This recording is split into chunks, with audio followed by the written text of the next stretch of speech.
வணக்கம். இன்று தைப்பூசத்துக்காக வேல்முருகனுக்கு அபிஷேகம் செய்ய இருக்கின்றோம்.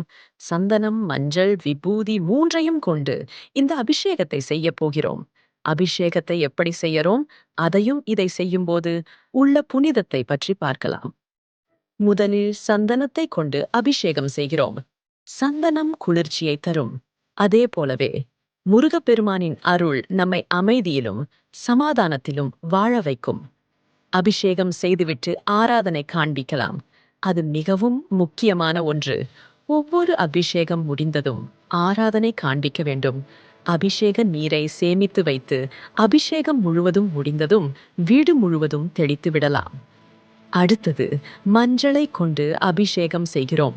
மஞ்சள் சுத்தத்துக்கும் ஆரோக்கியத்துக்கும் அடையாளம். இதை வைத்து முருகப்பெருமானின் அருளை பெற்ற நம்பிக்கை இருக்கிறது. மேலும் தைப்பூசத்தின் போது காவடி எடுப்பது பெரிய விசேஷமாக இருக்கிறது.